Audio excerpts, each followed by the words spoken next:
I'm not there to say this in person, but I know the sentence you were given to spend put away is nothing compared to the literal death sentence you gave my dad. You're a complete coward, and I hope you live the rest of your life in shame and guilt. I walk the stage to graduate in 3 weeks, and I won't have my dad in the stands watching me because of you. You're a monster, and I promise to make sure everyone, including those you love, will see it. You get the freedom of getting visits from your kids, while me and my siblings get the pain of visiting. Texas versus Bondale Skirvin. You understand you're charged with the offense of murder. That's a first-degree felony. The range of punishment is anywhere from 5 to 99 years up to life in prison and up to a $10,000 fine. Did you understand? Yes, ma'am. Yes, ma'am. According to the plea, the state is proceeding on count 1, paragraph A. Punishment is to be assessed at 35 years in the prison. There's an affirmative finding of a deadly weapon, and there are no applications. Did you understand that to be the plea? Yes, ma'am. Defense? Yes, ma'am. State? Yes. We have, obviously, there's a lot of family and friends here. There are 3 that would really wish to address the comment. All right. So we're going to go off the record. Mr. Skirvin? In this courtroom, I require that everyone treats everyone with respect. So family members of the complainant has something they want to say to you. So just internalize it. All right. If he wishes to, he can stay there. That will make it easier for the deputies.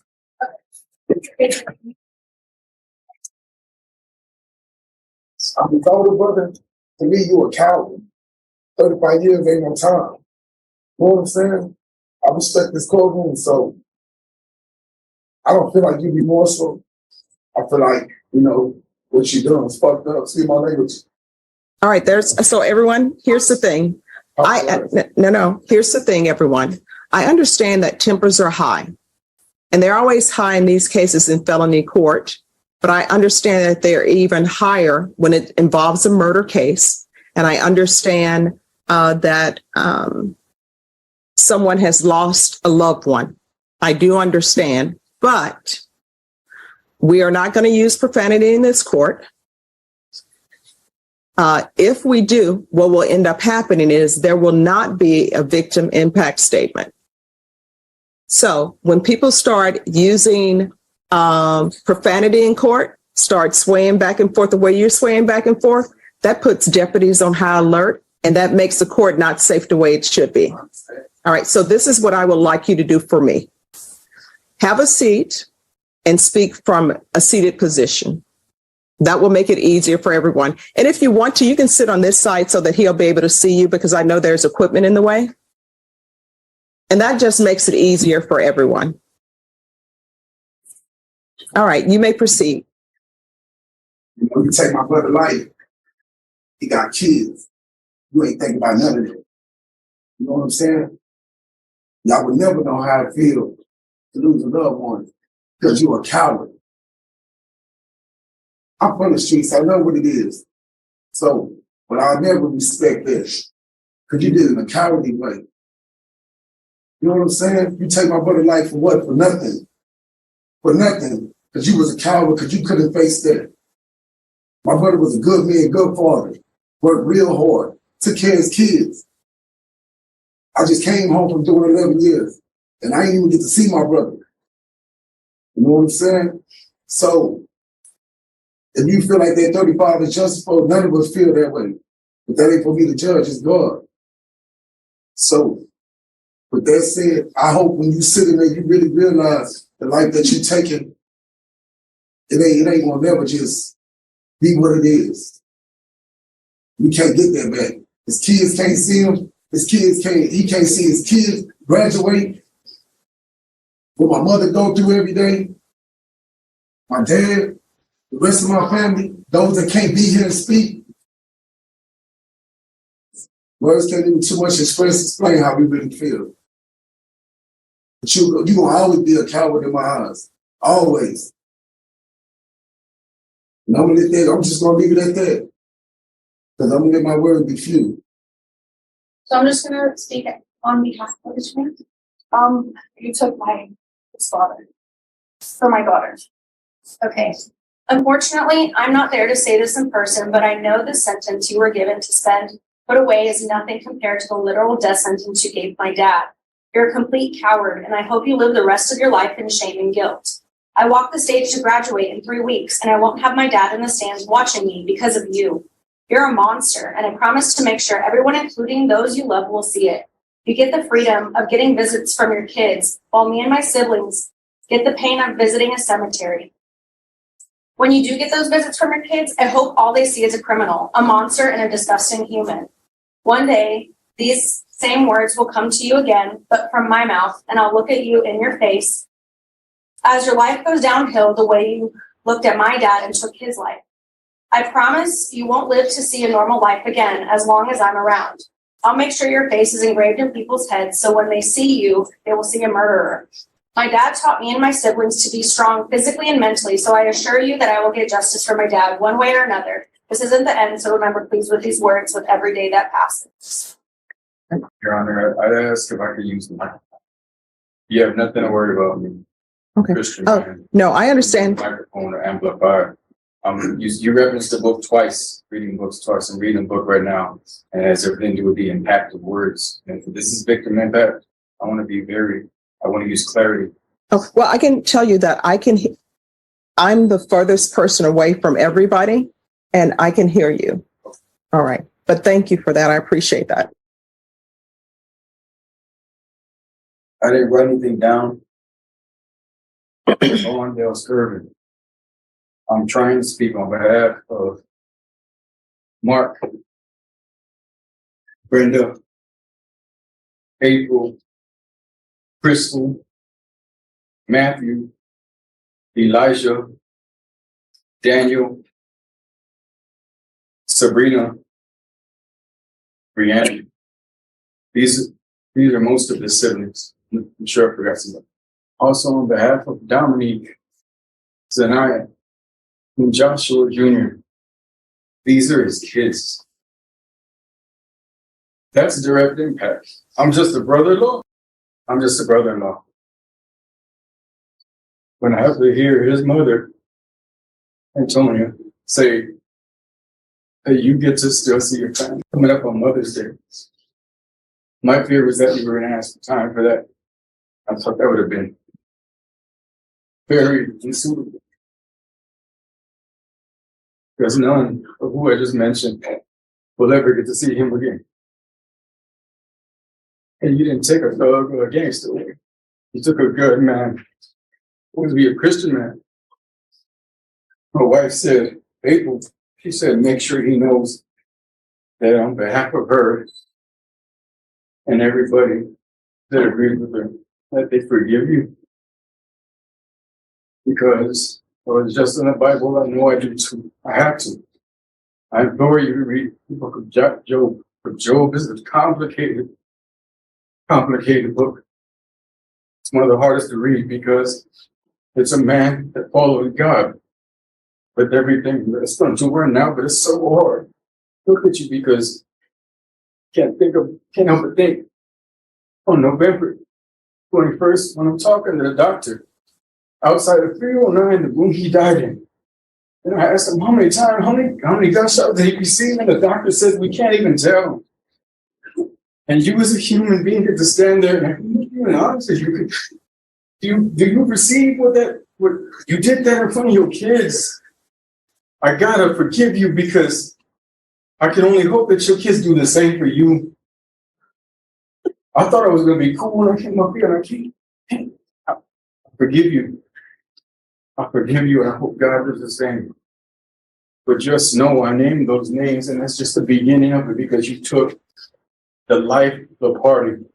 You took a human being that was anything but nothing before being the best father that I know. And I'm a great father. And you did that in front of your own kids. I don't know what was going through your head when that happened. That's for you and God. I actually came up here on behalf of my wife. I didn't realize I could say so much, but wanted you to know on her behalf, forgive him. God forgive you. Here in States Exhibits 1 and attachments, the court will find there is sufficient evidence to find you guilty, and the court will find you guilty. Are we proceeding with sentencing? Yes, ma'am. Anything you wish to say on behalf of your client? Judge, Mr. Skirvin is just remorseful. He's never been in trouble before, and he understands it's a significant sentence, and he just asked the court to follow the plea agreement. All right, the court will follow the agreement, sentence you to 35 years in prison. There's an affirmative finding of deadly weapon. The court will give you credit for any time served. Showing you what's entitled trial court certification of defendant's rights to appeal. Did you review that with your attorney? Did you understand it? And did you sign it? All right, because this is a plea bargain agreement, because I followed your plea bargain agreement, and because you waive your right to appeal, you do not have the court's permission to appeal. Do you understand? Yes, ma'am. Punishment is to be assessed at a cap of 15 years in the prison. The state is opposing your application for deferred adjudication or community supervision. They're taking into consideration 2022 CR 8371, and there's to be no contact with Natalie Rodriguez. Have both parties had a chance to review the PSI report and the TAP evaluation? State? I have, Your Honor. Defense? Yes, ma'am. Any objection to the PSI report? State? All right, State?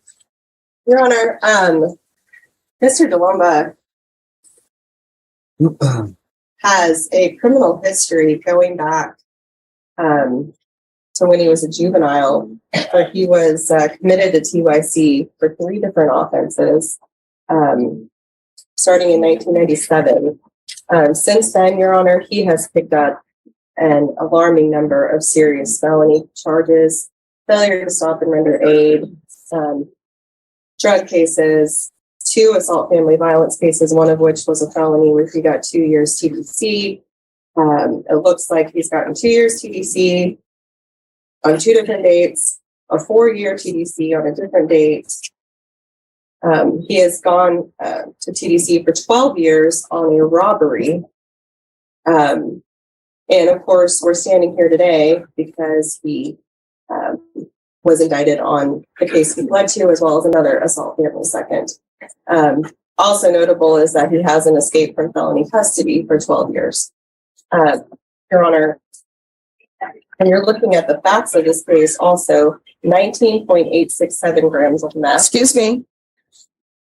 Who has the phone on? Mine, I'm sorry. Almost 20 grams of meth, Your Honor. This is a level of possession that is indicative of having a large network, a large access to this type of drug, which we do know he is Mexican mafia. And in the offense, to the officers that day, he also admitted that he is a sergeant in the Mexican mafia. Your Honor, this is an individual who there's no indication in his history in the current charges that he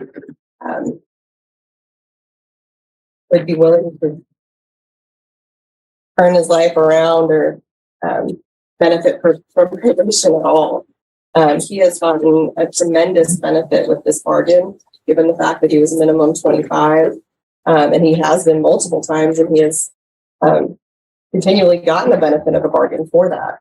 Your Honor, it is the state's strong position that he be denied his application for probation, and we would ask for the full 15 years.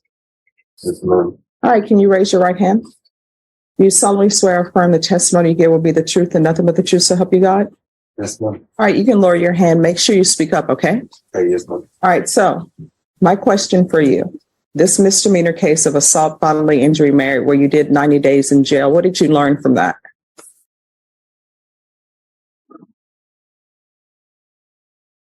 I don't know what to do.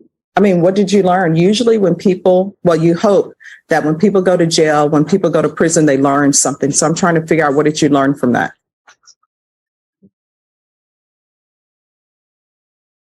I don't know.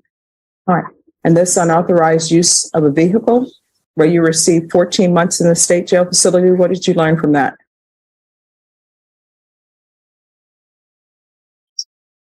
I did. I didn't know. Because see, yeah, I'm gonna need you to speak up so she can hear, okay? I didn't learn from that. All right, and then we have the 4 years in prison for the failure to stop and render aid. What did you learn from that? And then you have 2 years for possession. Did you learn anything from that? And then there's 9 months in the state jail facility for possession. Did you learn anything? Yes. And then the assault family second, 2 years. Did you learn anything? No, And then we have the felon in possession of a firearm, 12 years. Did you learn anything? Yes, ma'am, and that, I did 9 years on that 12-year sentence. And what did you learn? I got college trades and everything, and I tried to help myself out. You know, I got caught up in the ways again, in the same cycle, I understand that. Okay. But I got my college, I got 3 college certificates, trades that I was trying to, use upon my release. And I got up again in that cycle of drug All right. And addiction. then this escape from felony custody where you did 12 years. What did you learn from that? The same. That's all the same. All right. Well, the robbery is tied to that for 12 years. And then now we have a new assault.